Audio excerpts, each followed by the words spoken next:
Eclipse number 2 tomorrow, as you well know already. Hi, everybody. Thomas Miller, Fun Astrology Podcast, Thursday, May the 4th. May the 4th be with you.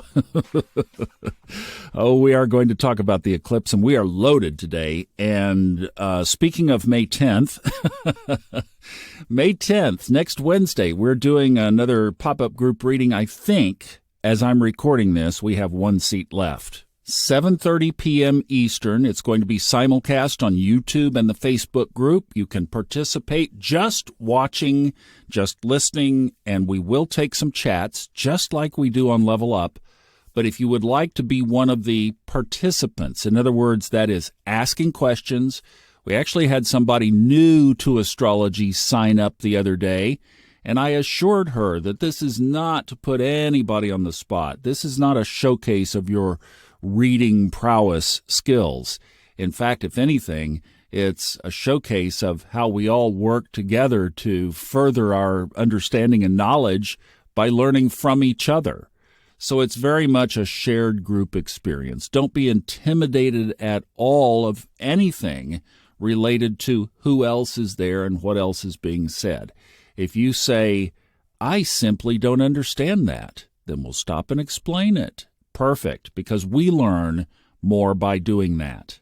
Anyway, enough said. All the rest of the information is on the funastrology.com website, right at the top. Such a fun night. I can't wait. That's going to be a blast. Now, let's talk about this eclipse. And I was thinking, if you were not convinced that the planets have some kind of an influence on life on Earth, in other words, if being in an emergency room or a classroom or a police station or wherever else, observing people at the mall on a full moon didn't convince you, if the tides didn't convince you, if a Mercury retrograde didn't convince you, you'd have to say, are you convinced now? I mean, can we throw any more at the kitchen sink?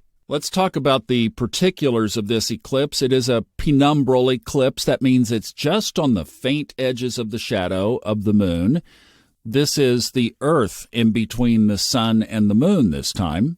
Geography, if you're in Antarctica, basically it's a cone shape up to Siberia. And remember, this is penumbral. It's faint. It's not that big of a deal. Don't travel to Australia to see this. You should have done that on April 20th. It was spectacular from what I hear.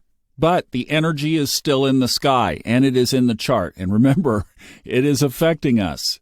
As far as the times go, mine are set to eastern United States. So it peaks at 1:34 p.m. tomorrow, Cinco de Mayo. It begins at 11:15. It will be clear by 3:30. The sun and the moon are at 14 degrees 58 minutes. The sun in Taurus, the moon in Scorpio.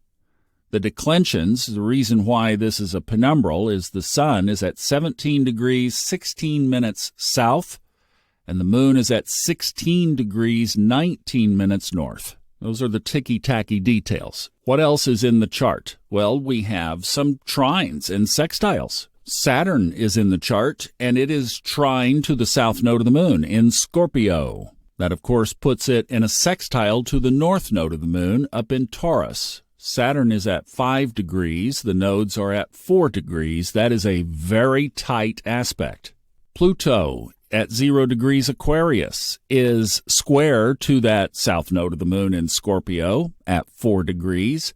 That makes it square to the north node in Taurus at 4 degrees. So here once again, the theme of the nodes of the moon are connecting the karmic blues brothers of Saturn and Pluto like we've seen since 2020. Here they are in this eclipse connected again. Indirectly, but still connected. And one of the things I thought of as I was just staring at the chart, sometimes that's what I just do, is stare at the chart.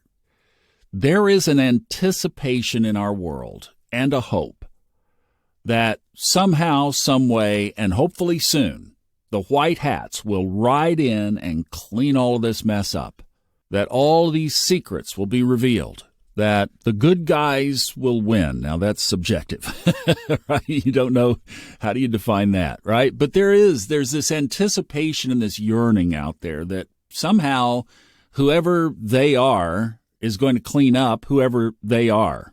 Well, I am 63 years young, and this has been the anticipation my whole life. I'm not saying that it's not this time that it could be possible.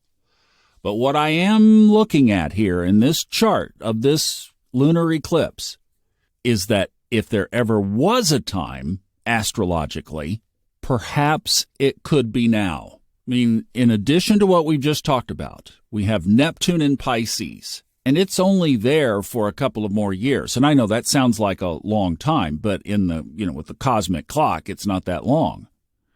And we have the Saturn and Pluto aspects that we've had since January, and the Saturn-Jupiter that we had in December 2020, and then Jupiter up in Aries in the last 3 degrees, getting ready to wrap up business in fire before it moves into Earth, and Uranus in Taurus holding true to its pattern of a big market drop and now all kinds of ripplings and rumblings in the United States banking system. All right, there are 2 interpretations of this eclipse. We're going to do that tomorrow. I'd like for you to think about some of these things that we've been talking about here and look at the chart if you can. Cast the chart for your time and just ponder on it yourself, because tomorrow we'll come back and talk about the mundane application, how it could play out for everybody, but then there are some really cool elements and aspects of interpretation for you and me.